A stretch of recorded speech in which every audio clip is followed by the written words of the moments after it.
Welcome back, everybody. I am here with the amazing Peter Hollens today. Thank you so much for joining us, Peter. I'm excited, and I love your dual swords. It makes me want to like get back into like WoW and be like, right? Totally. Yes. Okay, so these are actually shard blades. This is from the Stormlight Archives, my favorite book series by Brandon Sanderson. They are so special in so many ways that you don't even know. So if you like fantasy, which I know you do, that book series is amazing. Okay. When is it appropriate for a certain age? Because I got to get my kiddo more books. He just reads them like crazy. Well, if you want to get your kid a really long book, that would work. They're pretty thick, like about like early Game of Thrones size. They're very deep. I don't know if your kid is there yet, but it's not quite as rough as Game of Thrones. So, probably Game of Thrones is, probably not suited for a 7-year-old. So I follow. Yeah. Okay. So maybe later. They're very good for adults. Adults that have time, which you are crazy busy. Sleep is unnecessary. Evidently. Well, that's why we have tea, right? So yes. Cheers. Well done. What kind of tea did you decide to drink today? Oh my gosh, you sent me 6 kinds. Okay, I'm just going to put this out as a PSA to all creators that you want to interview. She treats you well, guys. Just go with it. And my amazing employee brought me also a donut, which tastes cinnamony yumminess, which pairs well with whatever I'm drinking, which I don't have the answer to, which is why I'm ad-libbing. You're like, it was made for me. It's on my desk. That's amazing. Hopefully it tastes good. It tastes great. I'm excited. A very important question here. Tea or coffee? Oh, I'm so sorry. I'm going to say nitro cold brew. Oh, from Starbucks? No, from the office that has been installed. Oh. Only because I can't for some reason get it just plugged into my veins. And it's the only legal drug that I can find that makes me even more good at doing my things that I like to do. So life goal, I feel, is be able to have or install nitro cold brew into the office. Directly into my veins, actually. I have it in the office. Oh, sorry. Yes, veins. The veins part. I mean, my life goal will be office, but yours, veins. Have you watched Ted Lasso? This is a total aside. No, I haven't. I just saw it on some awards. Is it amazing? Oh, it is just all of the things. My viewpoint on tea is similar to Ted Lasso's. Oh. So that's all I'm going to say. I'm not going to ruin it because it is a very nice joke in episode 1. So I will just leave it at that. Oh, okay. I feel like I absolutely have to watch episode 1 at least now. But since I am in Rome, I am loving the tea. You're like, oh gosh, why did she send me tea? No, tea's great. Amazing. Okay. You yourself, you're in Oregon. Office is in Oregon, all this stuff. And you've been there most of your life, right? Born and raised on the playground. Just kidding. So what's so appealing about Oregon? Why'd you stay? You know what? I fell in love with the pace of life here. The fact that no one knows who I am. The fact that I grew up in a small town, so I like the small town vibes. I like being able to visit big towns and then come home where nobody knows me and I can hide out. But they're just nice people here in general. I feel like that's a good reason. The people. Yeah, the people. You get used to it. I'm a home buddy. I mean, I love going to LA and New York and Nashville, but I like coming back even more. That's fair. That's really fair. And you're running an entire business out of there too. So how do you attract awesome talent? That's a really, really good question.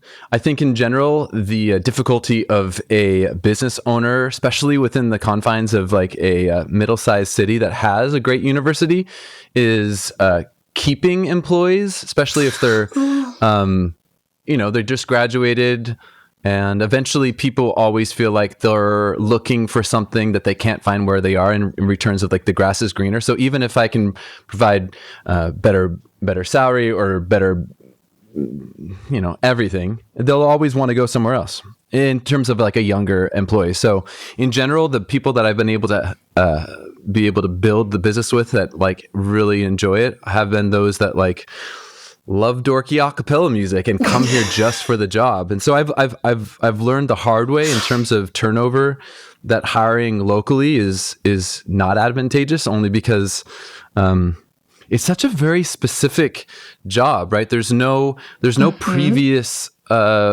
trail to follow, and so like you're doing it together. And so I think there's a lot of trust there. And if people don't believe in the crazy visionary, then and they leave, and that's up to me to be a good boss. And I think I've learned, but I can always become better. So I have lots of great employees now, and they all like a cappella, and most of them can sing really, really well. I would say 4 out of the 5 that like are local and not remote are all like semi-professional singers, which is freaking awesome. Wow. Because then when I'm doing like songs, I can be like, yo, Lexi, yo, Charlie, yo, David, come and like come over here and sing. Let's do this.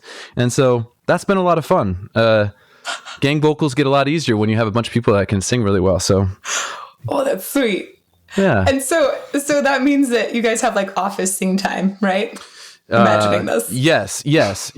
I mean, COVID does complicate things on the singing indoor thing, but yeah, I mean, like we've done like morning vocal exercises and stuff. That's cute. I love that. That's a really, really lovely life, it seems. I cannot complain. Other than, unfortunately, my inability to say no to things and then keep on trying to do more things and not sleeping. But other than that, everything is great. Because again, who needs sleep? I think that humans probably need sleep, but that's okay. I think you're pretty much superhuman. I have to say, you are incredibly inspiring to me. I feel that you've paved the road when it comes to layering yourself in vocals, and it's just amazing to see what you've done. So I have so many questions about that. But before we get into that, I want to know, why do you hate French? Oh, yes. Madame Chauffeur, or whatever her name was in 8th grade, really didn't like ADHD Peter, and she made it very clear to make my life as miserable as possible. God love teachers, because it's a hard job, and I think I probably was like the worst student ever back then. So I tried to quit French going into college, high school, 9th grade, and my wife, geez, all of these misses. She only let me do that if I took choir. So I hated French with a passion, and then I took choir. So actually, in the end, French turned out well for me. Right? French sent you in the right direction. Yes. Technically, I'm going to say mom sent me in the right direction, but French also was part of the deal. Wow, yeah. That's awesome. So I want to know, once you got to choir and you started doing lots of singing, was there ever a moment when you said, hey, I'm just going to layer myself 10 billion times because I am tired of having other people do all of the other parts? Like, how did you go from, I like singing with other people, to I want to sing with lots of myself? Yeah, well, that's a huge fast forward through about 9 or 10 years, because then I went to college and I started an a cappella group and just really fell in love with vocal harmony, specifically male vocal harmony. And honestly, I think this goes back to tiny baby dictator Peter when he's in his young 20s thinking he needs it everything his way. It was a lot easy to be a democratic republic of just Peter versus within the confines of an a cappella group and having to get everybody to agree to stuff. So I was like, well, I could just record myself. I started recording my a cappella groups as like CDs and other groups CDs. And I was like, well, I could just do all of the parts. Right. So I think that was part of it. You have all these beautiful arrangements to be done, and I'm like, well, I don't got very many friends, so I can just sit here for hours and hours recording songs, and it sounds fun. This is great. I love this. We should do that. What is it about female harmonies? You mentioned you didn't like those as much. Yeah, my wife will not like me. I think it's honestly something to do with the richness that male voices more organically have in regarding the register and the feelings that gives me personally. Interestingly enough, I've actually done some of my own surveying on this in terms of like thousands on thousands of surveys, and the followers that I have on a brand that isn't just me. I mean, it'll still be biased probably because a lot of them might have came through me. It's a hard like 85-15 on terms of a straight up question, male, female, what voice type do you prefer? So I don't know if that's just bias, but that was also backed up by a survey, which I find so interesting. But I'm talking to a phenomenal singer, so everything I say comes with absolutely no filter. That's part of my problem as a human. But I found that interesting. I found that interesting. I did. Yeah, and I know like. For me, a lot of times the reason I like an all-male arrangement better is because guys can simply sing lower. And for me, if you're missing that bass end, the arrangement really lacks. So I've been trying to get to it. That's the simple, faster way to say what I tried to say. Well, part of it. And a lot of times the guys can sing super high, but I feel that also, like, if you think about the way that harmonies sort of stack, like having a double that's an octave lower on the bass, that's the way we even organize orchestras, right? You usually have a cello and then a bass underneath. And women, we might be able to get that cello part, but getting the bass, oof. I've tried it with some harmonics and it sounds really like crunchy right now. So I don't know if that's ever going to see the light of day. But who knows? Who knows? Yeah, maybe I mean, honestly, I think this goes back to when Bill Hare and Ed Boyer and a bunch of these incredible mixing engineers for contemporary a cappella started doing close mic technique on just one voice each. And so they were able to octavize the bass parts and then explore that. And that's like early 90s, mid 90s. And I think it creates a phenomenal combination with vocal percussion and the kick drum. I think it's quite necessary to, I think, appeal to the general audience who A, don't know that it's a cappella, and B, expect that type of robust substance, so yeah, man, the production of a cappella music is intense. Like there's so much that you need to do to it to make it sound as extraordinary as one of your tracks. And this, like the octavizing thing, I know that I tried that out with my engineer on a track recently, and I was like, I don't like the octavizing thing. I don't know. It just doesn't sound quite right to me. But I feel like that's just because we haven't found out how to use it right yet. Do you do that on your tracks? Oh, absolutely. Yeah. Always have. That dates back to, the second album I ever made with my a cappella group in 2001. It was being done before that, but back then I was such a purist. I was like, no, we're not going to do that. I digress. Speaking specifically upon your point regarding one of your tracks, I think I know which one you're referring to, and I think it would be advantageous to go back into that session and to just adjust the high pass filter a little bit lower so you get more of a feeling and less of the sound of it. And I think perhaps you might find a sweet spot there.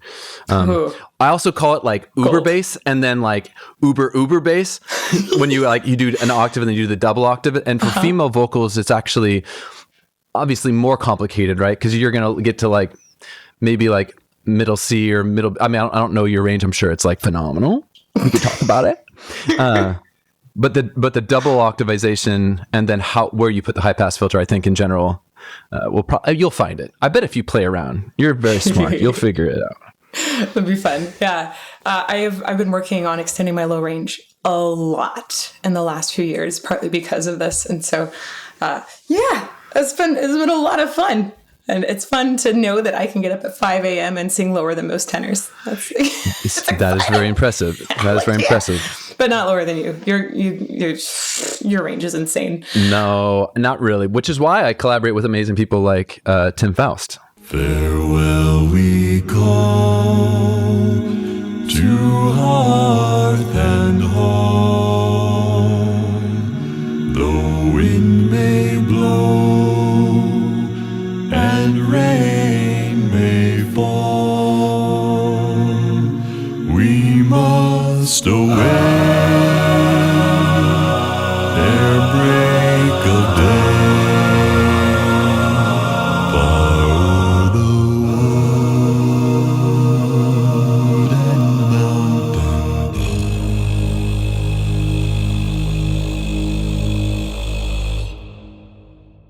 we just filmed 2 music videos yesterday. Wait, seriously? Yeah, I got to hang out with Tim. It was so nice to see him. Talk about a sexy, salty gray fox. This guy keeps getting better and better. And my wife's fine with me being attracted to Tim in a very like platonic way, of course. But he's just the coolest cat. I love that dude. Have you had him on here yet? You have to. I haven't yet. We were thinking about asking him. So it's gonna happen. We're gonna send him our interview, and I'll be like, she's gonna treat you really good. How much tea do you want? Do I need to send coffee instead? You probably with him. I mean, but it's against tea time. So just you do you. I know, right? I love tea time. I love like the whole ceremony that goes with the idea of tea time too. Which someday, maybe we'll do in-person interviews and have like the whole tea for two remotely isn't as good as if we get to be there and laugh in the same room. Oh, and like have scones or donuts together. Someday. I'll eat my donut in your honor. Yeah. Oh, I'm so jealous right now. Oh. It's amazing. Okay, I'm going to find a donut after this because a new craving has been awakened. No, let's not lie. That craving is always there. It is. Was it good? It is. It's very nice. It tastes very nice.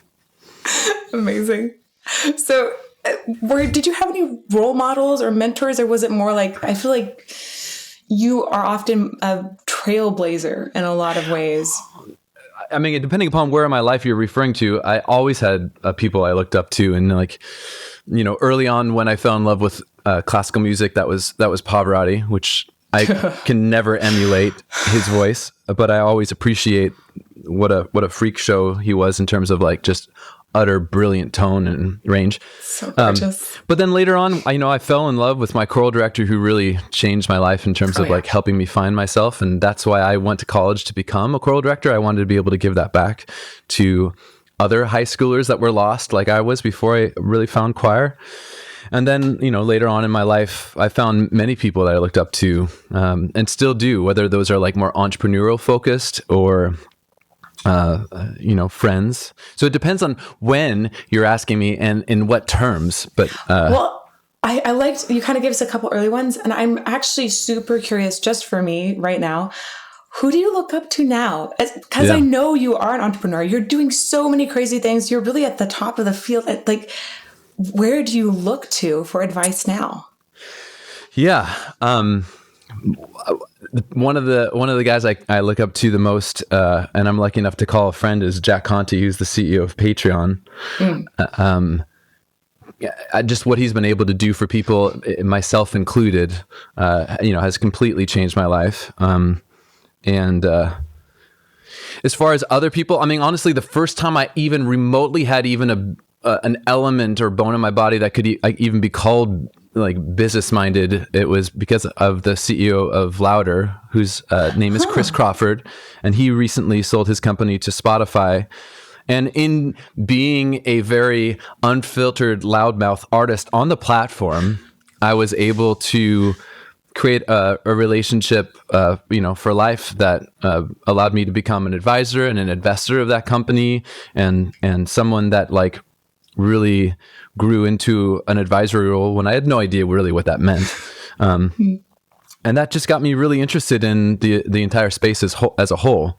And honestly, I'm in Eugene, Oregon, right? Like there's not a lot of very business-minded folk. And so the juxtaposition between what it's like with me just in my studio with my microphone and that type of an isolated, like artsy-fartsy mentality, and then the conversations that I get to have with people who are so much more intelligent than me and inspiring, that really truly light a fire under me, whether that's like, people who are in Los Angeles or amazing startups in Israel or San Francisco, like that type of an eclectic mix of my life is like quite necessary, because I think I would go crazy if I didn't have it.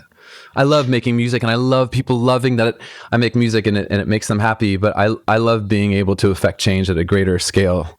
Like, why are we here on earth if not to be able to like actually send this into a better direction so that people can do what they love for a living and truly make it a better place, right? With art or music or whatever we love.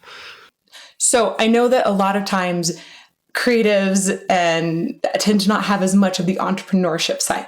So I want to ask about essentially, how do you keep that balanced? And in addition, you are affecting so many things with entrepreneurship and investing in different kinds of companies, advising companies. I want to know, what is the kind of change that you want to affect? Yeah, thank you. Wow, two great questions.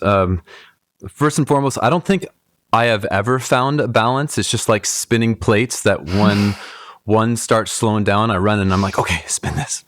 And run over here, I'm like, spin this. And then it's like running back to the family. I'm like, spin that. I'm like, I can't do this. That's kind of how I always feel. And it's a constant battle.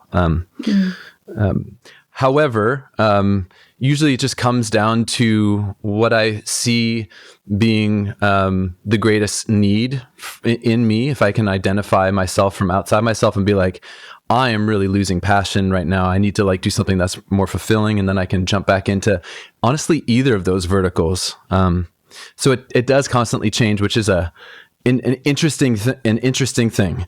But it's just like, what kind of music do you like to listen to? That answer, in my opinion, changes depending upon your emotions, right? So I couldn't just I would say that it's very similar to me in terms of like being more entrepreneur, businessy versus being more artsy fartsy. And both things are amazing.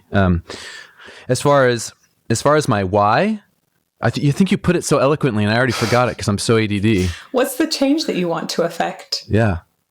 I think now the change that I truly want to affect is to educate my peers to be able to get over the syndrome of the 3 pillars that they only focus on. And now this isn't necessarily everyone. I think you are much more entrepreneurial focused than most creators, but there's 3 things that they focus on: followers, views, and money. And depending upon where they are and how old they are, it changes those 3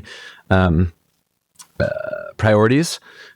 I believe that there's so much more to being able to call yourself a creator and the influence that you can both have and create within your own community and then the community at large, the creator passion economy. And I think what I've been able to fall into, luckily, the last 9 years of being more entrepreneur focused in terms of advising companies and having the ability to invest in companies and learn from these amazing humans that are creating these startups.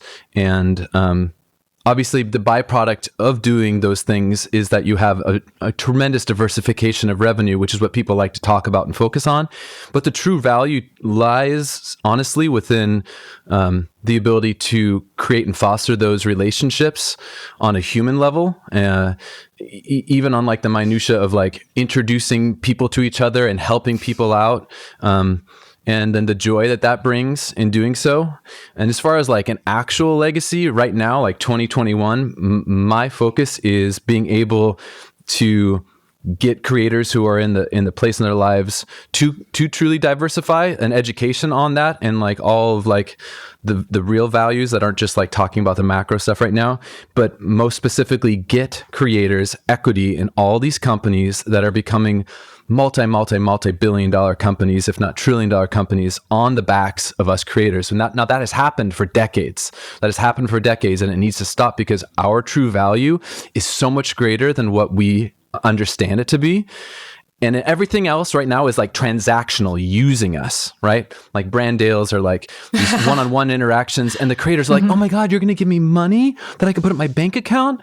But those companies are creating billion-dollar companies off the backs of the creators. So like, sure, they're okay giving thousands of dollars to creators for like these like tiny little like brand deals, but we don't own the thing that we're selling. Therefore, like, it's like 100-to-1 value back to the brand. And so if they don't understand that, if us creators don't understand that, then that will never be fixed. So I think the next decade of my life, I really want to spend time educating creators on the true value, getting them equity in the space, and really honestly force forcing the companies that I'm lucky enough to work with to put as many creators on the cap table as possible, not just because it's some flashy fun thing to put on TechCrunch of like, look what we're doing. We're really into the passion economy. There's like 4 creators that are, it's like the same 4 creators. I'm like, awesome, Casey Neistat, you're owning every company. That's awesome. But what about the people who are in the current upward trajectory of the S curve right now, and they're going to come down crashing?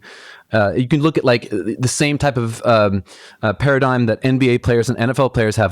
They make lots of money really quickly, but then what? If they don't set themselves up, it's the exact same thing that right now us creators are in. We're not always going to be going up. They're going to plateau and they're going to start dive bombing if they don't understand how to like run themselves like a true media company, which is what each and every single one of us are. And so that's my why. That's what I want to do. And I think in doing so, if I can help like instill like a little bit of Jack Conte's heart into each of the people that I talk to and work with, I think my life would be worth it'd be worth living, right? So I love that you have this like huge goal, and it's so crazy at the same time because you've literally paved this path for so many creators, seeing on YouTube what you're doing, seeing how you've done different things with Patreon too. And I feel like you're such an inspiration already, and you're like, it'll be worth it if I can do this thing that's even more inspiring. It's so amazing. Like you're already so inspiring and have been a huge, incredible positive impact. I appreciate that you're like, no, still need more. Yeah, maybe that's a problem with who I am as a person, but like, why would you wake up in the morning to like just help yourself when you could help others, especially at such amazing scale? So I've been given the amazing opportunity to have even a few people pay attention to me, like my voice, and that's great. Like play my music at your wedding, make yourself feel good. Like that's awesome. And I love that. And I appreciate that. And I hope I have that for at least another couple years, as long as I can take more vocal tips from you so I don't ruin my voice again. But like the other stuff is like so much more meaningful, like helping others. It's really addictive. And that's adrenaline too. So I can't say it's like completely altruistic in any shape or form. I think there's like a percentage scale, right? Like you could be like, everything I do is altruistic. I'm like, come on, you're human. You get off on this in a passion way, right? Like it makes you happy to make other people happy. Yeah. That's why like when you get to a certain age at Christmas and you're like, oh, I don't really care about my presents, but open mine. You're really gonna like it. And you're like, I have to watch this. This is so great, And I get more joy out of that. And at what age did that change occur, right? I don't remember. That's a good point. And I really agree with you about the idea essentially of building a community and the relationships and setting a different kind of foundation. Because I know for us, when we started building it, I think so many people along the way have said, oh, well, you can make so much money if you do this and this and this. And we're going, yeah, but like our goal is to build a community of people that simply enjoy and appreciate great music and great singing. So if we're not doing that and we're just like trying to like that, you miss the community, and the community is way more important than money is. And honestly, it's so fascinating. If you chase the almighty dollar, you are short-sighting the potential you have in life on such a great scale. Money should always be the byproduct of following your vision. And if you have the ability to provide value at scale to a community at large, if you focus on money on any decision, I don't know, it's the wrong one. And in my life, the times where I have made that decision have always been the ones I've regretted. And I hope I can keep that clarity. That's I feel like every person that's building a YouTube channel needs to hear that. It's really important. Super awesome. Okay, I have a lot more questions over here, and I love it when the conversation does this and talks about things that we're super passionate about. Okay, I want to know a little bit about the process of making a video. So one of the things that is just extraordinary about you that I think is really extraordinary. You give me way too many. I feel like I should be saying thank you throughout this entire interview. You can say thank you a lot. That's okay. Thank you. But it's also because you're a really amazing person. But so you are consistently putting out tons of videos. I take a look at you must have gotten this process just down, because my goodness, the amount of time it takes me to try to put together like one acapella thing is like months. It's insane. And first of all, how many acapella videos do you pump out in a year? Yeah. I have never missed releasing one video every 2 weeks since the end of 99 or the beginning of 2000.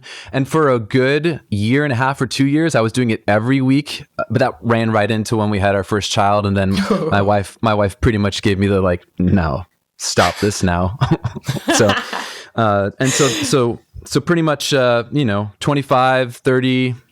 I think 52 divided by 26 would be the minimum, and then maybe like 30 depending upon like if there's like some fun cool thing that happens. So yeah, about 30 35. It's crazy. A year. That's just crazy. And what's the size of the team of people that you have working on those videos?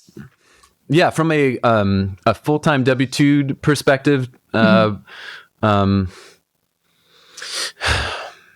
5 or 6 in the United States, and then a few outside, which are like, seen as more contractors, but still get enough hours to be seen as full-time. And then like from a contractor standpoint, another 3 individuals that are touching each and every single one of the videos. So about a team of 10 people. Wow. And like, I think when we're early on in our artistic journey, we have the necessity, if not like the need to be, I'm going to say it again, I love saying this, a tiny baby dictator over each and every single one of those pieces of content, right? Because it's like you're like putting a piece of yourself out there in your heart. And I think the sooner you're able to, as a creator, relinquish as much as that as you possibly can, you will truly reach your highest potential.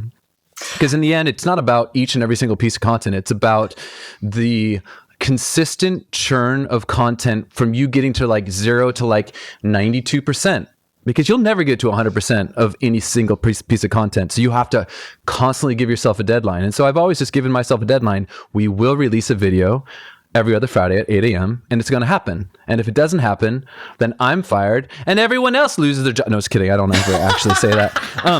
But that's always been the goal. And so, if I never sing the high chested D correct in the third chorus, then like, oh, well, it's just going to sound like whatever the best take was. And now we're going to move on, or if I had like was messing up my stupid Milli Vanilli music video sync and I said the wrong word, I'm like, well, can't fix that. Release it anyway. The people that catch it, they'll be like, failure. And I'll be like, yeah, cool. Thanks for engaging more on this. The algorithm will like it. Yay. Because in the end, the sooner we stop caring as much as we always do in the beginning, I think, in my opinion, the better chance you have of having longevity to your career. And that's what we want, right? Yeah. I mean, that's what I want. I want to be able to do my thing for as long as possible. Yeah, I agree. I really appreciate advice that you gave me recently that was essentially like, go hire a video editor because you guys need to stop doing this all on your own. And you did. I did. Yeah.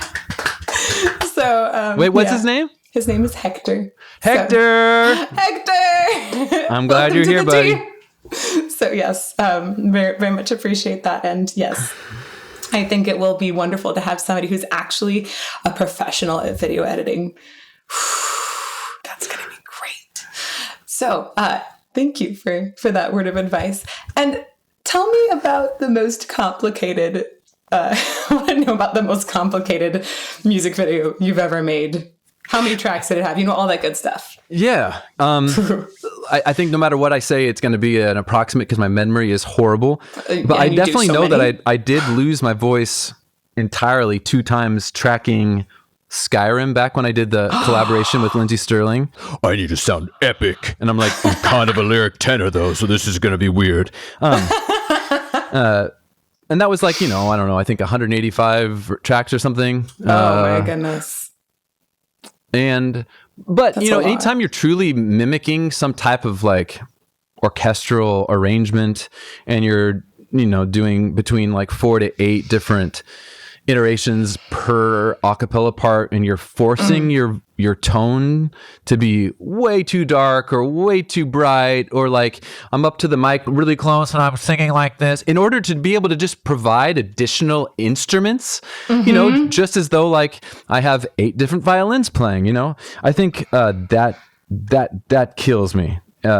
But it's also tons of fun. So I don't even remember what your original question was, but that's what I do. I also think in general, that's actually my weakest aspect of what I do. I think in general, we always try to like one up ourselves.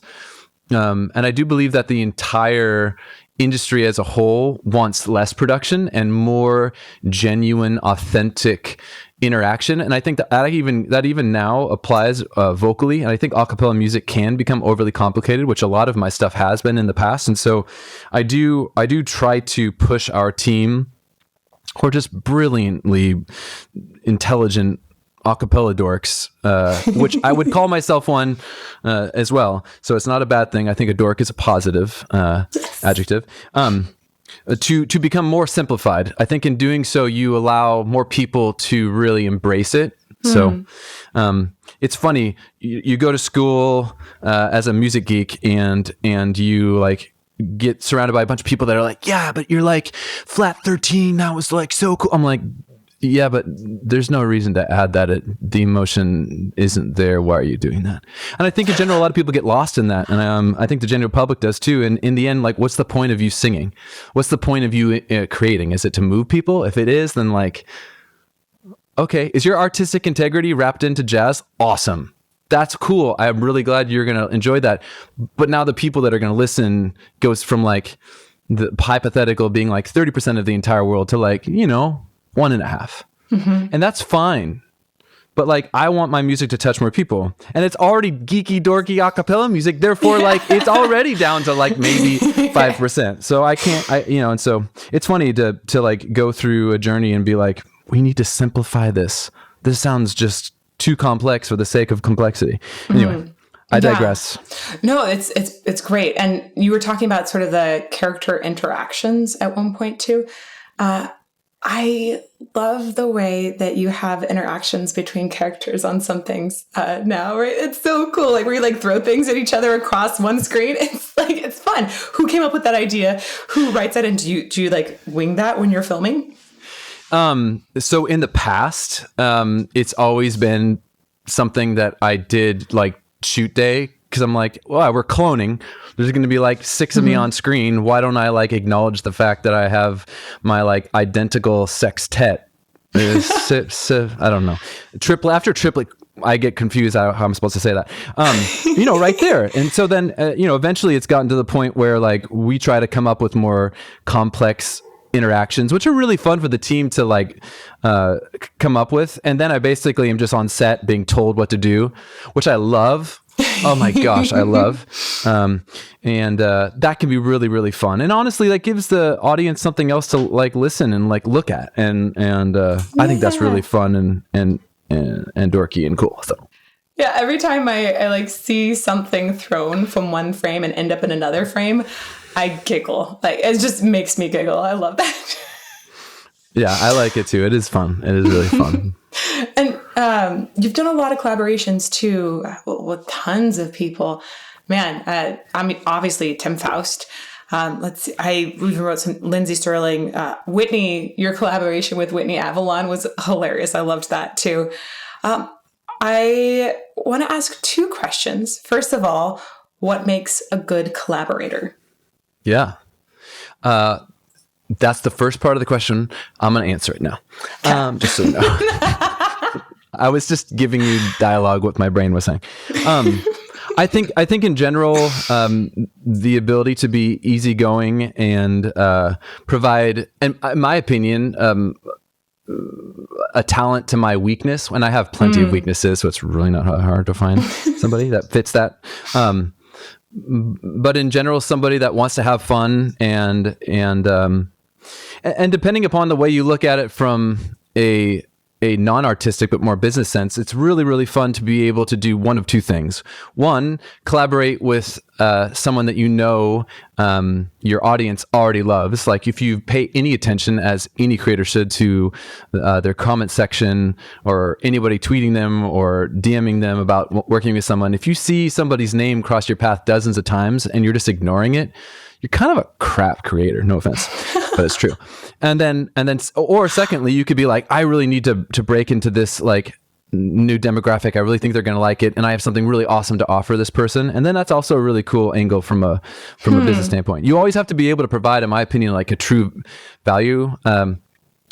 That's something that they don't have. Like a unique value, I think, is quite necessarily. And the value proposition isn't worthwhile, and you're not like just writing somebody and being like, I want to collaborate. Like, you're never going to get a response. So I think those are two different ways to look at it. But, you can kind of tell when people are like genuinely having fun. And those are the people I love working with. Because I want to be able to create like long lasting relationships with the creators that I work with. So yeah. Did I answer your question? Yeah. And then next question is, you've collaborated many times with your wife. Yeah. And at last I see the light, and it's like the fog has lifted, and at last I see the light, and it's like the sky is new, and it's warm and real and bright, and the world has somehow shifted. That's super awesome. And I was wondering if you have any tips for how to collaborate well with a spouse, how to work well with a spouse, how to obviously like balance child raising. You guys, it seems to me like you're just a power couple. And I'm really curious. Even things like her saying like, honey, you need to cut it back, not every week. Like that's a great spouse right there. Yeah, she's done a really good job at pulling me back from the edge, because usually I just run and jump with no parachute. She either provides the parachute or is like, you're not jumping. But and so I think we're a really great yin yang. She's 100% focused on live performance, and I'm 100% focused on the studio. So in that as well, we're a great collaboration team. I forgot your question again. Well, I'm so ADD. Just like any tips on how to make that, how to nurture that kind of relationship. How do you build an awesome partnership with someone like that, where you're not just married, but you're also working together, singing together, raising kids together? Well, I've learned early on that most of the time my instincts in most things are better to like trust her judgment first than like what I want to do, because I'm so emotional. So I listen to her for like the truth. I mean, I think in general it's really easy, no matter what you tell your employees or your supporters or your audience, like you're going to get a lot of people around you surrounding you with yes. And I think the people that are the closest to you are going to give you the truth. And so she's been my truth and she's been my light. So I bounce a lot off of her, and I care about what she thinks a lot, which is really hard sometimes because I'm one of those really obnoxious people that sings all the time. And so like being told by the person you love most in the entire world, like to be quiet is hard sometimes, but we've got past that. I swear.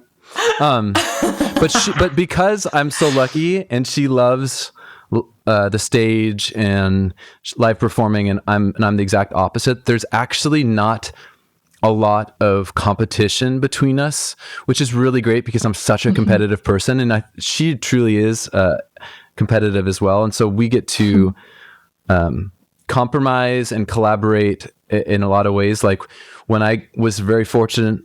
we were very fortunate enough to get an email just asking us to go sing on Broadway for 2.5 months, honestly, I would have turned it down if it wasn't for her, because I was about to I was releasing a new company. I was like, my education company was going live during that time, and I was like, I can't do this. There's no way I could show her this email. But I knew how much she would annihilate me if I didn't. And it was such the right decision, because that was just such an incredible experience to be on stage with your like I got to like snuggle with my wife for 2.5 months on Broadway and just sing songs. And it was pretty cool. We got destroyed by the reviewers, but like reviewers. Yeah. That's super sweet. Yeah, I think you just have to listen a lot. And want to help the other person succeed. And I think I need to constantly be reminded of that, because I feel like it's very easy to be sucked into like the things that I want to accomplish. But truthfully, like me enabling her to succeed provides so much joy and light to the entire family that I need to do that more often. That comes down to time again, which again, I don't have a lot of, unfortunately, because I'm addicted to doing things. However, making the other person happy, it goes back to giving the gift at Christmas. I'm going to take my own advice from a half an hour ago now. Oh, this is super sweet. I really appreciate the two of you. I think it's a beautiful relationship. Thank you. Let's talk a little bit about vocal technique, because you have a huge range, and you've been doing this for a very, very long time, and you've watched a bunch of other people do it too. So I want to know specifically, where do you think about your support coming from? Where do I think? Yeah, that's right. It is a feeling, isn't it? Oh, what can you tell us what you just did, like, and explain why you did that? Because that's really fun. Yeah. I don't know. It's like I have like a button right here, and I can sometimes find it when I do a little cough. So if I'm feeling like I'm not supporting while I'm singing a phrase, sometimes I'll do that, or I'll check myself. Also, sometimes I'll like literally just pull my head up, because I am like a little sloucher when it comes to the studio, because I'm alone, right? Because I'm my own engineer and and the singer. Where does it come from? I always thought it was really funny when everyone would always talk about a diaphragm, because to me, I'm like, the diaphragm, I'm like, yeah, it's like a thing. I know it's in there. But to me, the feeling comes from like a holistic, like I'm present, I'm cognizant of my lower half. Similarly, like when you're lifting up and you're doing like deadlifts. This sounds so stupid. Or anything when it encompasses like your total body, where you have to be aware of your lower back and your abdomen. Mm-hmm. And this isn't the best scientific answer, which I'm sure you could annihilate me on. But in general, if I'm not aware of what my body is doing, that's when I find myself getting in trouble. And it usually shows its initial signs in fatigue. And so if I start getting tired, then I will address that. Sometimes it's a little too late already, because I'll just, jump into chesting high C's and stuff at 9 o'clock in the morning without warming up, which I'm not admitting to anybody, right? Nobody's hearing that. But I've learned as I got older, as I am old as molasses now, that doesn't always work when you're no longer in your 20s and 30s. Right. Wikipedia says I'm in my 30s. I am not. Just so everybody knows. The official age of Peter. Yeah. Somebody else said I was younger, and I was like, I'm not going to change that. That's great. And the funny thing is, they have my wife's age is like way older than she is. So like we give each other crap, because she's like, they think she's 44. I'm like, nah, I'm the old guy. What's happening here? That's hilarious. Oh my goodness. I love that little extra secret knowledge. That's fun. And I wanted to know, especially because you did have some classical education as well, how do you think a cappella singing, like specifically the style and placement, differ from singing classical or opera? Yeah. Well, I think the old style of vocal pedagogy for like classical music doesn't necessarily lend itself very much to contemporary a cappella, only because like honestly, like singing either well, singing in general, like you have some infrastructure, right? Like you're like, this is how I breathe. This is how it feels to quote unquote support. But in general, like the manufacturing of the tone that you could be either mimicking one or the other, it adjusts so much other elements of my vocals. Like you could take a song and purposely sing it classical, even though it's a pop song, and you could take you could be like, una furtiva lagrima, or whatever, even though I'm like hardly even classical anymore. But like, I mean, you could sing it completely pop, right? Mm-hmm. Una furtiva lagrima. I don't know. I mean, like, So how would you, if you're thinking like, I'm going to sing this pop, would you like look for like a narrow spot to go like right here? Would you direct the sound here versus up here? I know I have all kinds of things that I'll do to affect it, but I'm really curious what you do. Oh gosh.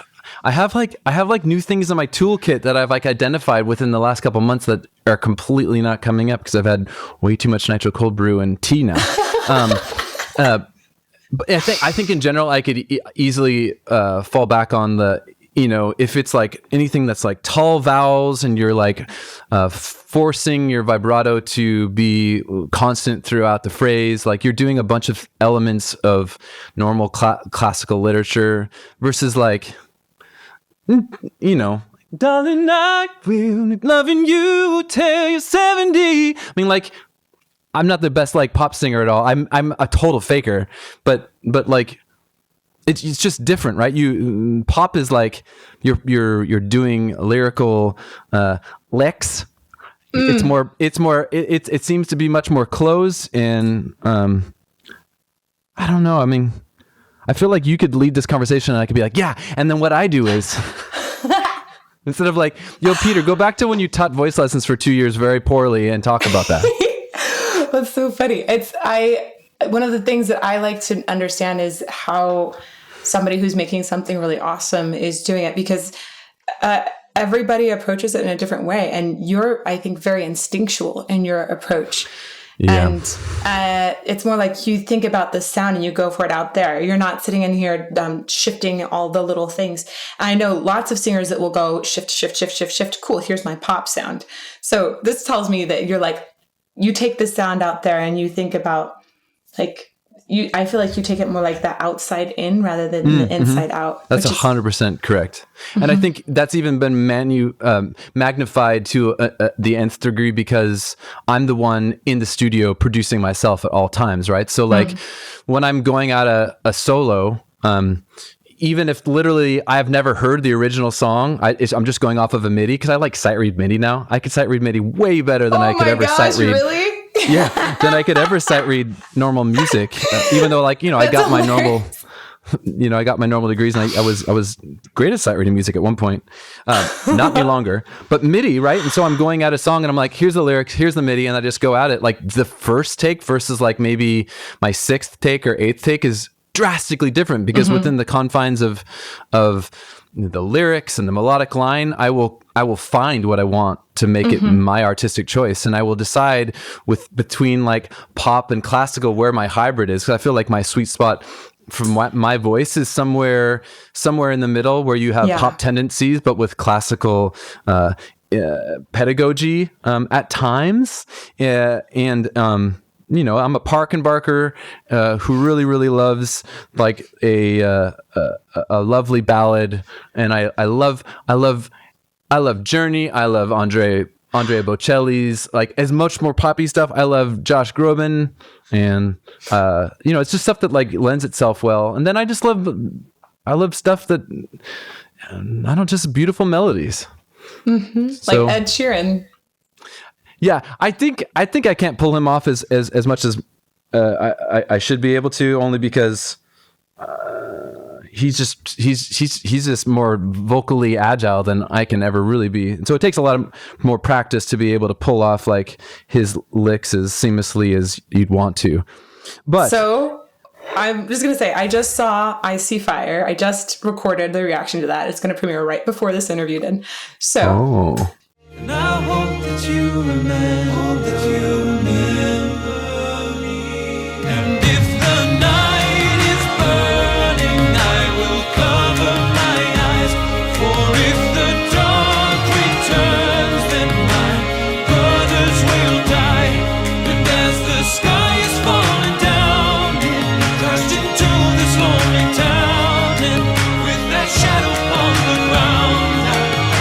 my people screaming out, and I see fire.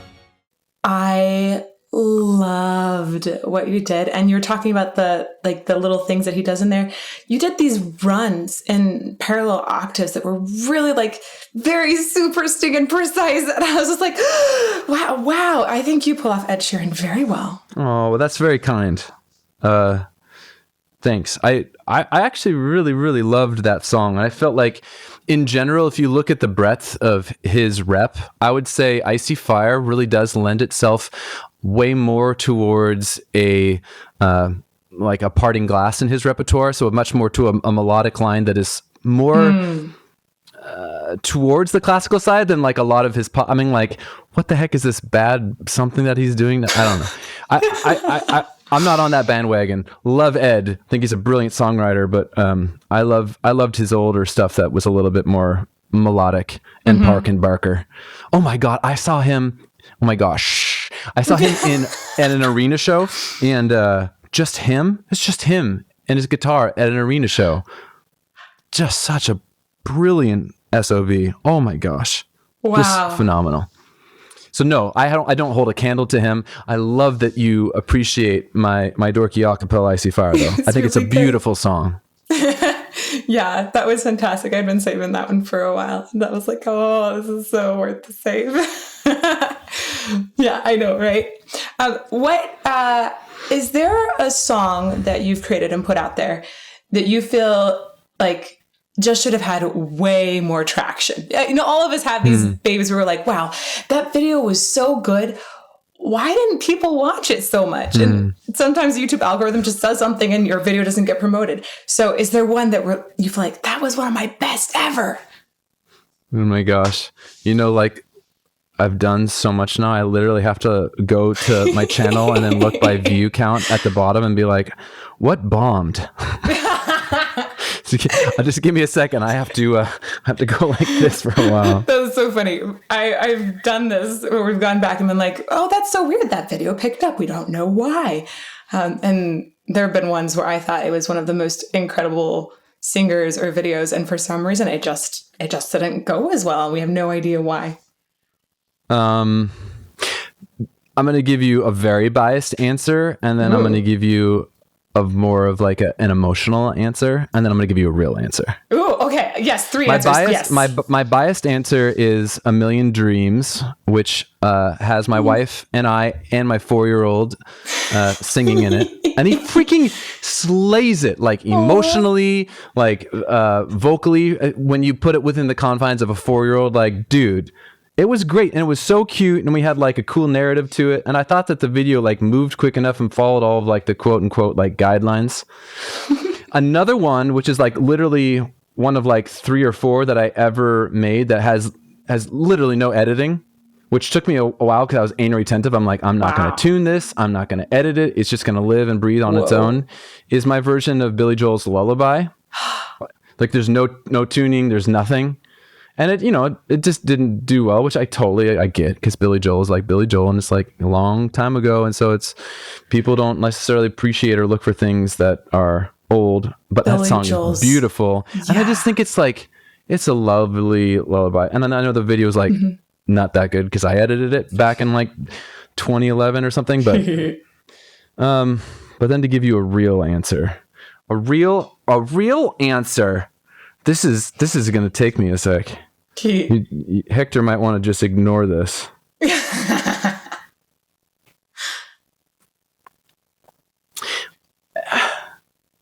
Okay, maybe. Oh, I don't understand. YouTube mobile won't even show you like underneath a certain amount. I think it only populates 100 under most popular, so now it's screwed.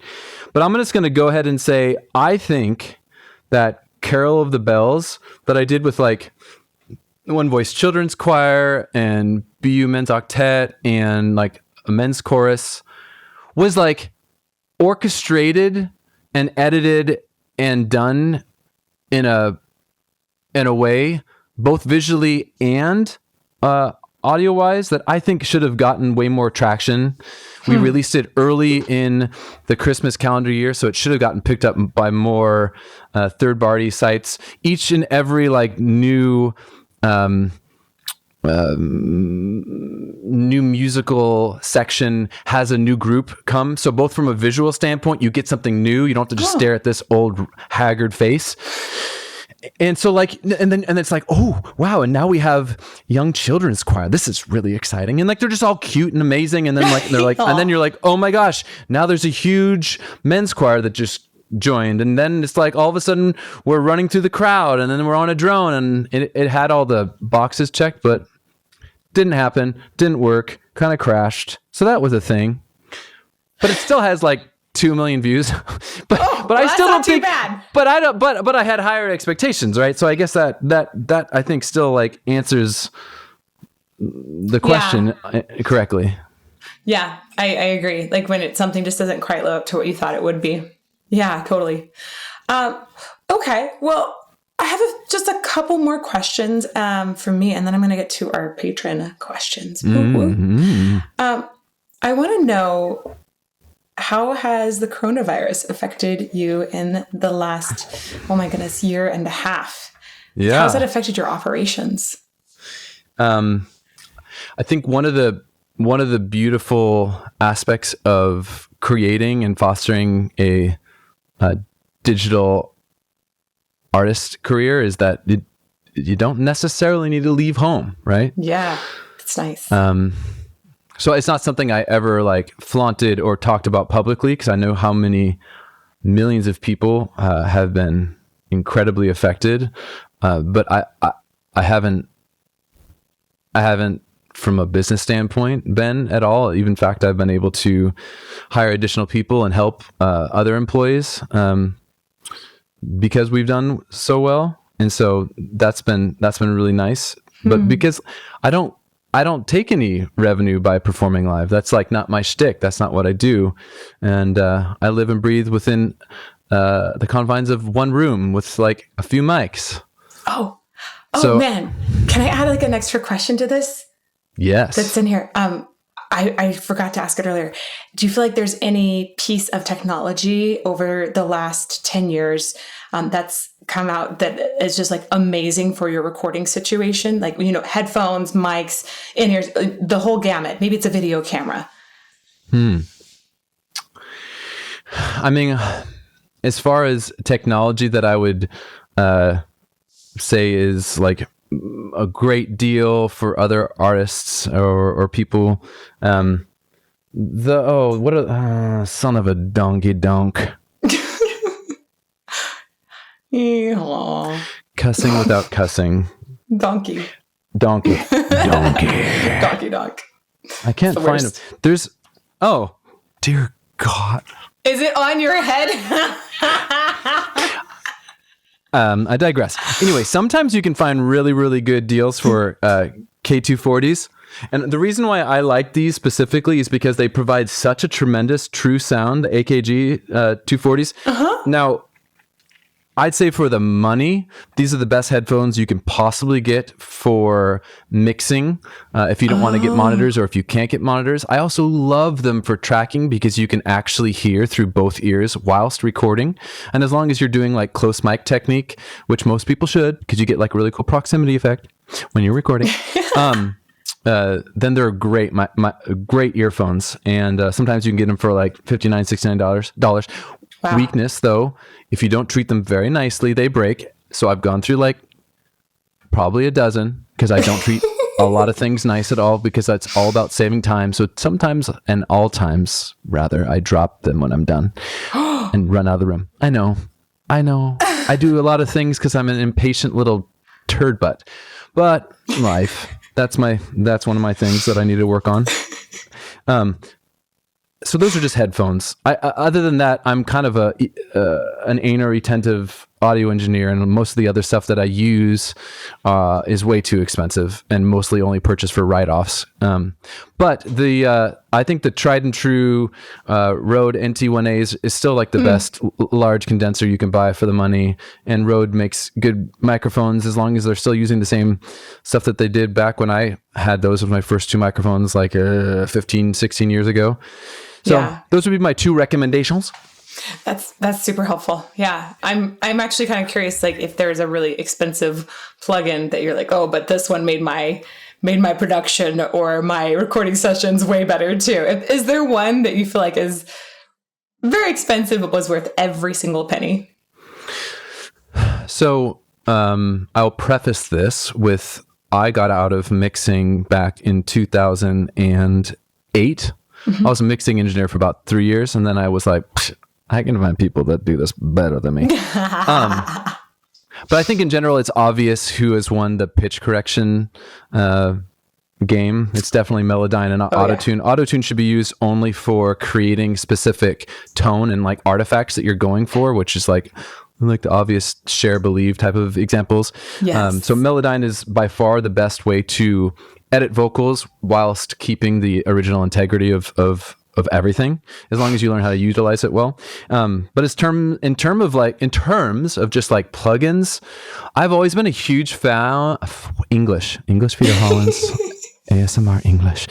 I've been a huge fan of sound toys. Delays and other things. I think those come like a pretty good deal. It's not like it's cheap, but I love sound toys. I think they make great plugins. And scene. Good. Okay. Last question from me. I'm dodging your question. Is that the dodge? Okay, I get it.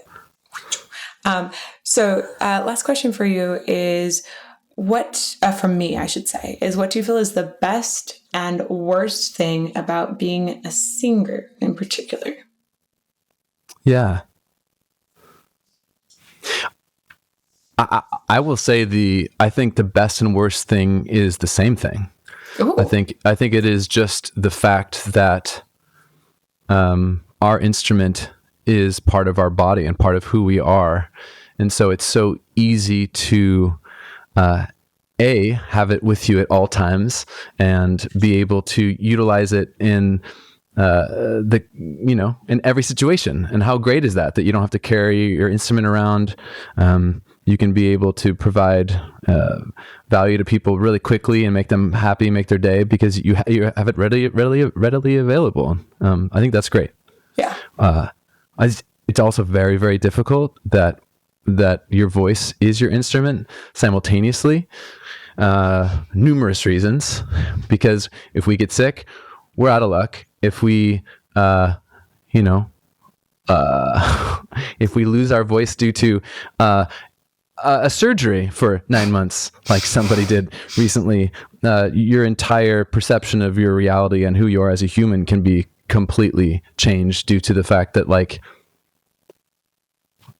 it's you, like your voice is you. And so that's an emotional and physical issue. And I think that can go both ways. I think it's like one of the most amazing and the worst things about being a singer. Yeah, man, it's kind of crazy. A lot of people leave their work somewhere else. Even if you're at home, you leave it in the office, but you take your work everywhere with you. Mm-hmm. Yep. It's like, oh boy. Yep. Well, thank you for that. And I have a whole, several Patreon questions now. Let's go. All go. Right. This one is from Quirky Uncle Dave. Quirky. Right? Uncle Dave. Okay. Are there any genres or styles of music that you enjoy as a listener, but don't have any interest in performing yourself?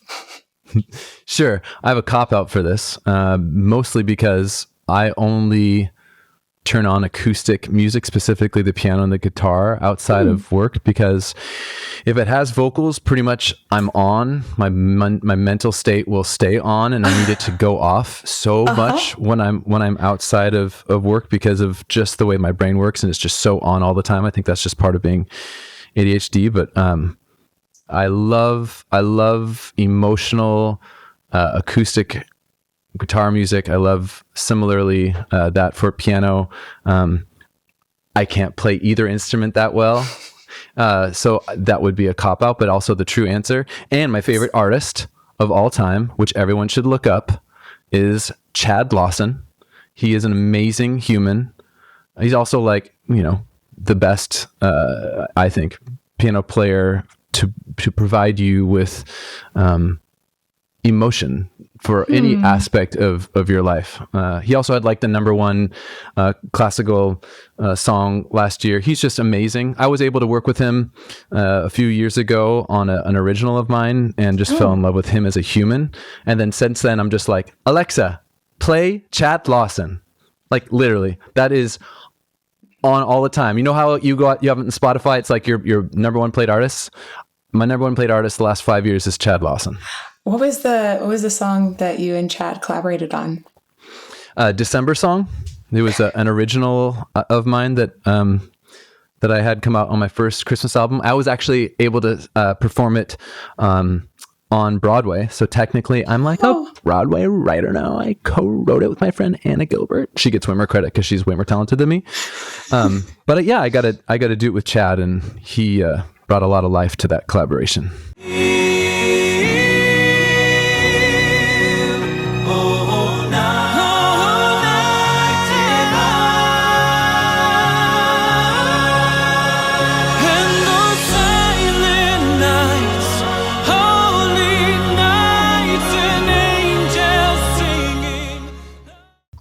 That's awesome. That's super cool. Okay. The Carl Thomas wants to know, you've taken a kind of different approach to success within the a cappella community. What are your thoughts on how you built that plan, then how to follow through on that plan? Okay. I love how your patrons have like an authority to their name. Can I be called henceforth Sir Peter Hollens? No, just kidding. They actually, a ton of our patrons in Discord have like extra special names. I love it. I love it. I love it too. Discord names are the best. Right.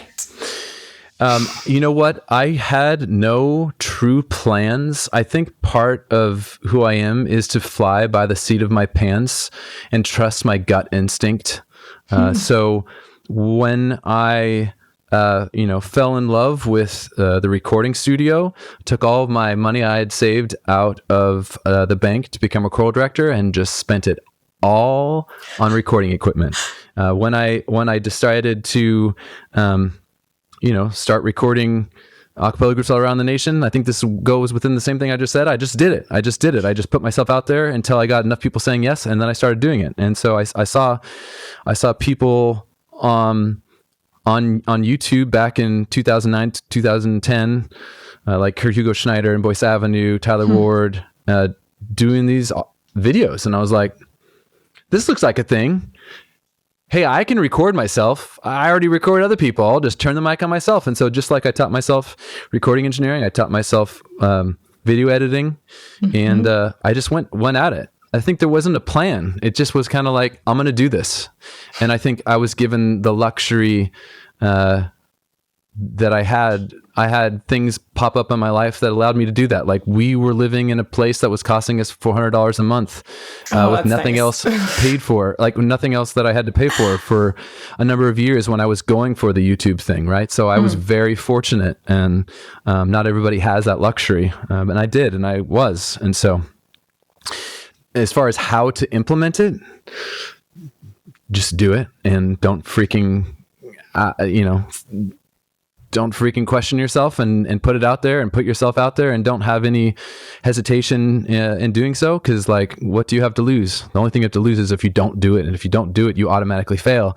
And when you fail, you learn. And if you keep doing it, you get better. So that's the plan. I love that. I've had so many people be like, oh, this and this and this and this kind of thing, and for a YouTube video, and then they get 90% done and it never is released. It's like, well, no, just get it done.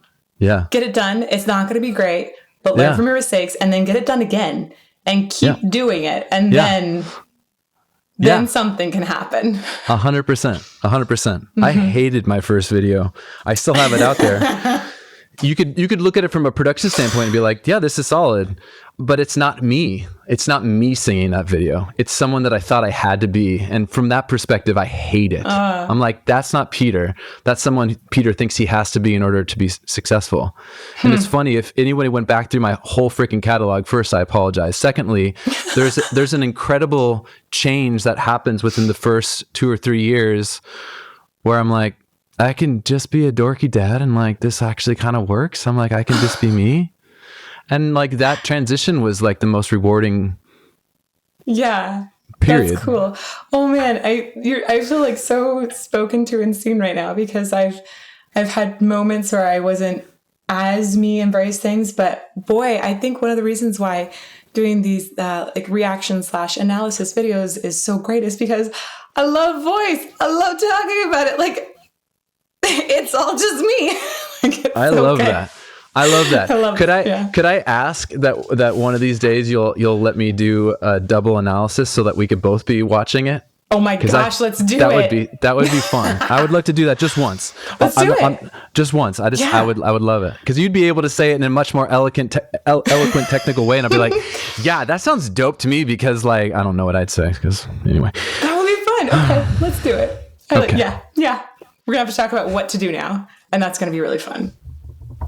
I'm all in. I'm all in. All right, Melanie wants to know, you've collaborated with some amazing artists in your time on YouTube. This is kind of similar to my question, actually. What do you look for in a potential collaboration, and are there any that stand out in your mind that truly meshed with your vision? I love the last part of that.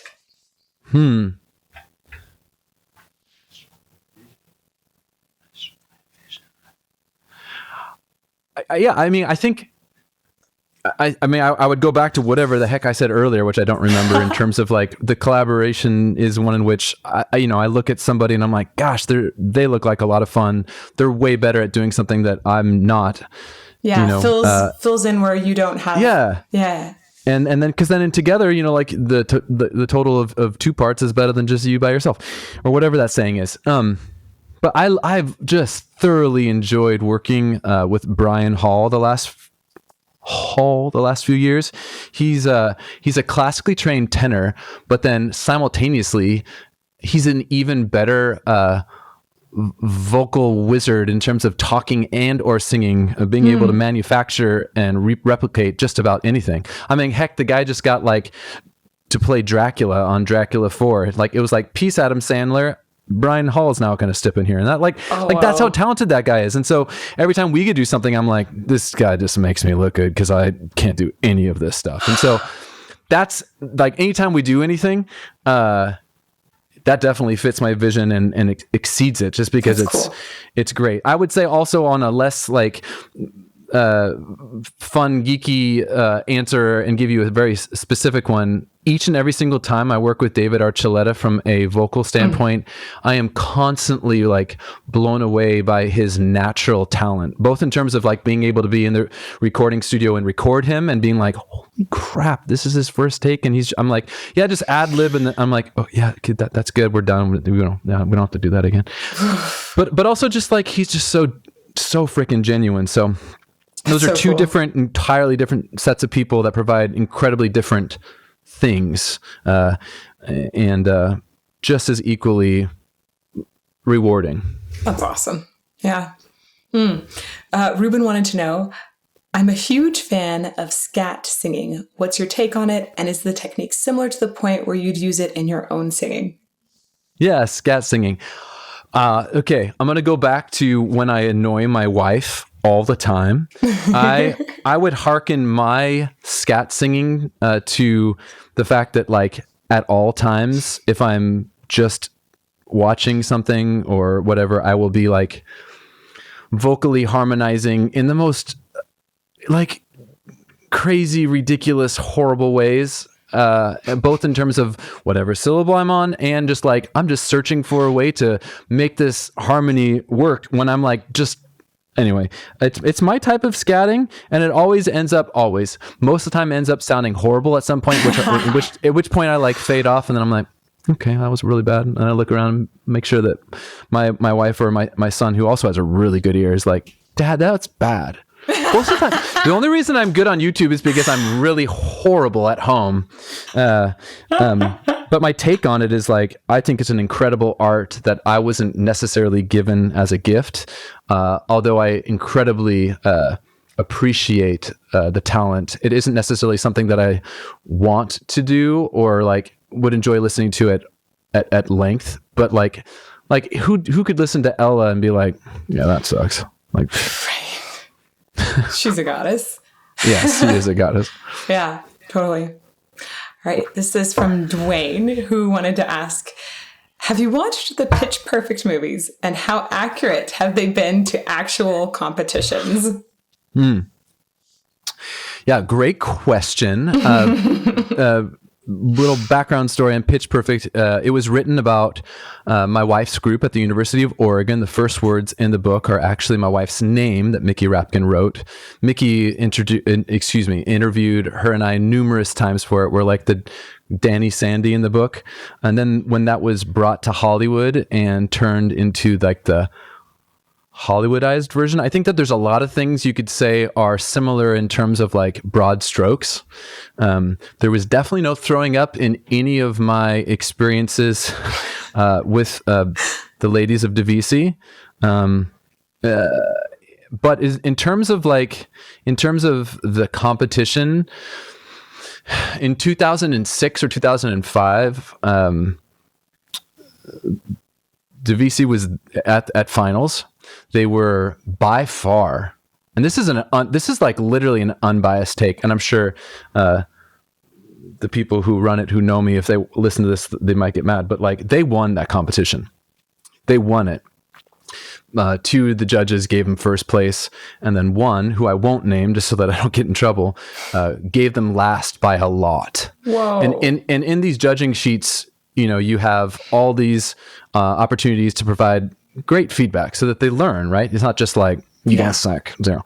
And this specific judge, who's from one of the most acclaimed places in classical music, only wrote on the entire sheet for a 15-minute set, "Thanks for bowing," and gave them last. Oh. And believe me, like, I know a cappella. I know competitions. I've like judged them. I've been in them numerous times. So that was a thing that happened. And I think moving forward, they changed the entire curriculum, criteria and how they judged. So that would never like happen like that again. So one person couldn't like affect it outcome. But in general, the competitions are amazing. They give the groups an opportunity to work towards something which is so rewarding. And the International Collegiate Competition of Acapella, if I'm said it wrong, ICCAs, that Amanda Newman runs, hopefully once COVID goes the heck away and never comes back, it's such a worthwhile thing for groups to do and shoot for. You get the opportunity to meet so many other groups, listen to other groups, see what else they're doing, get inspiration from that, but then also like push yourself. My favorite part about being in an a cappella group was refining a set to like the nth degree, right? Like, and perfecting it. I loved the musical part of it. Like basically you could look at a cappella groups as like singing fraternities or sororities in a lot of colleges. That's a really great way of describing it. I mean, that was the way that we were portrayed on the sing-off, but it couldn't have been more, couldn't have been further from the truth of like what my experience was when I was in the group. But how cool is it that it at least was like put out there so people at least knew of it and found out about it? And the competition, I've never came away from participating in it as a judge or as a participant from any type of negative experience, except for that one time that one judge kind of poo-pooed on the whole thing. But that's why it changed, and now it'll be henceforth way better. But that's why we live and grow, right? Right. Wow. Yeah. Really awesome experience to relate to. I think a lot of people really take to heart sometimes competition placement, and it is. I think sometimes people need to just like allow that to be an opinion. Yeah. No matter what, it's like, if you have 5 judges or 3 judges, it's like it's just a few people's opinion. Yep. When you're like so bought in and it means everything, and you've worked your entire year off for it, and then one person poo-poos on it, it is hard to get over, which is why there's still a little like whatever about it. I didn't even think I even cared until I started telling that story. But I digress. It's cool. Acapella is fun. You should sing in it in a group. And Pitch Perfect is generally on. I haven't watched the that was my little alarm to not forget about picking up my son. The I've never seen Pitch Perfect 3, but I thought Pitch Perfect 1 and 2 were really, really fun. Yeah. Cool. Just a couple more here. My mom Yes. wants to Hey, know. Mom! I know, my mom, who really likes your stuff. She wants to nice. know, how would you suggest other vocalists or even students expand the kind of sounds they can make with their voices? So like beatboxing, lows, highs, timers, different kind of sounds. How do you suggest a person explore? Yeah, that's really fun. I'm going to give like kind of like a random weird answer that I've used to mimic and or even sing totally random languages that I've done, which is like Mandarin and Icelandic and Swahili. But I love the setting in Pro Tools that allows me to play things at half speed. And so then I will break things down on like a very minute, like a tiny little amount and get that down by mimicking it, and then elongate that and mimic the next part and da da da. And eventually I get to the point where whether I'm mimicking a sound or exploring a language, I can copy it. I think in general, my thesis to anyone that wants to make music or make art or make creation is to copy something that you love.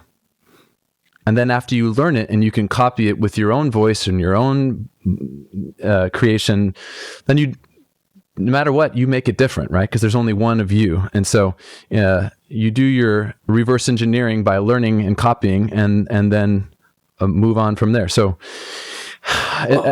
that's my cheat sheet is like, slow it down, copy it, play it back, listen. I think in general, you have to be your own producer.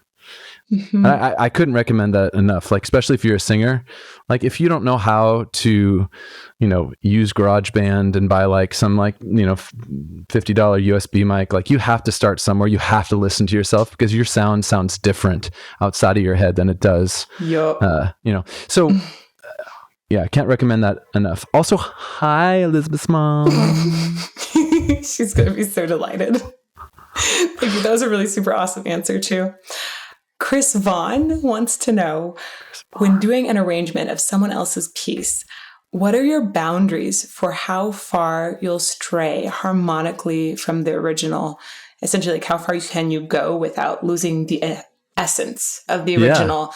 Yeah. And especially because you are signing off on a lot of arrangements too. And I'm sure you hear a bunch. So yeah, you'd have a good opinion on this. I think in general, the only thing that we have to follow in order to be able to allow our audience to be able to identify it is truly the melody to like an 85% degree in the lyrics. But then from there, your artistic vision needs to be found within the way you orchestrate it or the way that you build it harmonically that fits like who you want to be and how you want to be identified. I think utilizing cover songs as the mechanism for customer acquisition, like if we're talking businessy, for people to find you, like it's your job to be able to like put your artistic integrity within the confines of whatever you arrange.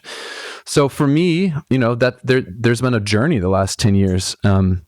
And one in which early on I was like, heck, I am not the best at this. I'm going to contract out a bunch of work and then be like, no, I like that. No, I don't like that. Why don't you try this? And, and sometimes that works great for arrangers and they love working with anal retentive Peter. Other times they don't. They're like, yo, this is the arrangement. Take it or leave it. And then I'm like, cool, I'm leaving it. But in general, like how far to take it, as far as you want. There's no rules. That's the thing. Like, I feel like we go into life and we get thrown into these education systems that force us to think in a box. There is no box. Sooner you realize that, the more successful you'll be, especially within music, right? And the more you can explore that, the better. And I think that follows every train of thought, whether it's like learning by copying and re-innovating, innovating within the context of whatever you're doing, and in general, like in what your artistic integrity tells you to create. Like there's no rules. There's no rules. I like that answer. That's good. Okay, last one from our patrons, but actually from like the biggest support of them all, from Kirk. Hey, hubby. He said, Hi, hubby. you have a ridiculously large vocal range. Have you had to work on extending the range, or was it natural? And he says, I need to know if he can hit a J7. That sounds like something that's fake, so I don't know what that is. I love that. It's a good joke. It's a good joke. At one point, he hit the piano for like some really low note and was like, I think that's a J7. I think that's just for Tim and Jeff, actually. Maybe. Yeah, probably. They could croak that out. But how have you worked on extending your range? So, I mean, no, never tried extending my range. No, I think I've been very, very lucky in the way that my voice uniquely works. And I don't even think it's that unique, right? I mean, I'm a male. Normal majority of male voices, they're lower in the morning, and it's a lot easier to sing higher once your voice is warmed up. And so, within my acapella dorky niche, I do my lower parts early in the morning. It has more substance to it. I can always sing like low D flats and low C's for a short amount of time in the morning. And if I'm sick, I got like an extra minor third, which is like cool. That's what I can do. And I think cool for the low parts. Yeah. But that's why, you work on 20 different songs at once and you get to have a cheat sheet to the workflow. But I think in general, as I get older, I am slowly losing my upper range. I definitely have lost at least a major second, if not a minor third, depending upon the day, which is unfortunate. And I think, something that I could talk to you about mechanisms to work that out. But I also don't really like squeaking up there. It's not the most comfortable thing. And, I always had a goal to get to like a legitimate 4 octaves without doing any cheaty whistle, tony, gargling low bass stuff. I never really got there, but I have a really nice, usable 3+, and that's been really cool and worked out well. I think it's really nice that Kurt has a nice thing to say. I can't do J7. I bet you can. But might be a banshee shriek. Who knows? Yes. Well, we could work on that together. On a live shoot and make that happen. That'd be amazing. Let's make a banshee sound. Banshee sound. That's funny. Just sort of to wrap things up, I want you to tell people how they can support you. You're incredible. How can they find your music? Should they follow you on Patreon? You have an awesome Patreon. I know I'm a supporter. And is merch a good way to support you? Anything else you'd like to plug? Just be totally non-shy and tell us how to support you. I honestly, the two things you could do if you want is sure, you could become a patron. If you are a creator, please follow me and copy what I do. I think we have a really good workflow of being able to provide value to the community. So support me at the lowest level and then learn from what I do and copy it, make it your own. As far as what's I think within what I want to do and what I'm starting to do and concentrate on, if you have creators that you really, really love and you want them to be able to grow, you should tell them to reach out to me so that I can help them become, I don't know, more diversified. Like I talked about earlier, if you kept any of those answers, I really want to meet more creators. We have a few hundred that we're talking to and working with now, but I most of my peers are the OG YouTubers, and I think a lot of people that need the most help are those youngins that are making huge followings on TikTok and getting taken advantage of the most. So that's what I have to say. If you want to be a patron, awesome. And no, I know I need to go pick up my son. I'm going to go really soon to go pick up my son from school. And that's all. And listen to Elizabeth as much as possible. That's my ask. Watch her, love her, provide value to her community. And that'll make me happy. And then tell her that we need to do more reaction videos together. Because we haven't done one yet. You're going to be shocked by the amount of recommendations for which one we should do. It's going to be awesome. Let's go. Let's do it. Well, thank you so much. I hope I haven't kept you too long so you can go pick up your son. And thank you. It has been wonderful to have you on the channel. Cheers. Cheers. Oh, wait. Well, I drank it all, but I'm going to do a cheers. Cheers. Cheers.